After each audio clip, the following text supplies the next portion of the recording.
3 বছর পর আইপিএল খেলতে নেমে 2520 দিন পর 50 করলেন দিল্লি ক্যাপিটালসের ব্যাটার করুণ নায়ার। এই টুর্নামেন্টের ইতিহাসে আর কোনো ব্যাটারের 2 হাফ সেঞ্চুরির মাঝে এত বড় বিরতি নেই।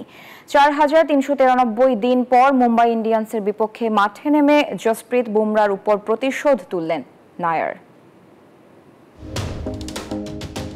সবার সুযোগ বারবার আসে না, একবার আসলেই সেটা লুফে নিতে হয়। আর সেই সুযোগ কিভাবে লুফে নিতে হয় সেটাই দেখালেন 33 বছর বয়সী করুণ নায়ার। আইপিএলে 3 মৌসুম পর মুম্বাই ইন্ডিয়ান্সের বিপক্ষে ফাফ ডু প্লেসির ইম্প্যাক্ট হিসেবে মাঠে নামেন তিনি। সুযোগ পেয়েই বাজিমাত এই ব্যাটারের।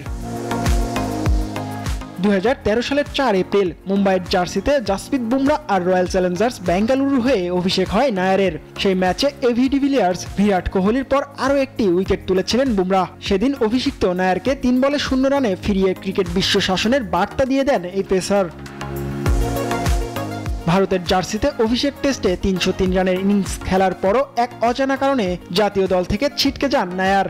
আইপিএলেও ছিলেন অনিয়মিত, ক্রিকেটের শীর্ষ পর্যায়ে থেকেও হারিয়ে যান তিনি। 2022 সালে ক্রিকেটে ফেরার জন্য একটা সুযোগ চেয়ে করেন টুইট। সেখানে তিনি লিখেছিলেন, প্রিয় ক্রিকেট, আমাকে আরও একটি সুযোগ দাও।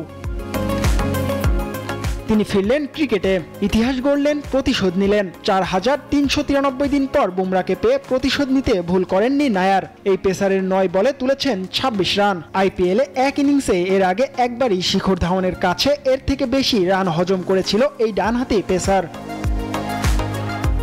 আইপিএলের প্রত্যাবর্তনের ম্যাচে নায়ার খেলেছেন 40 বলে 79 রানের ইনিংস। এতেই এই টুর্নামেন্টে 2520 দিন পর 50-র দেখা পেলেন ডানহাতি এই ব্যাটার। এর আগে অস্ট্রেলিয়ান ট্রাভিস হেডের 2 হাফ সেঞ্চুরির ব্যবধান ছিল 2516 দিনের।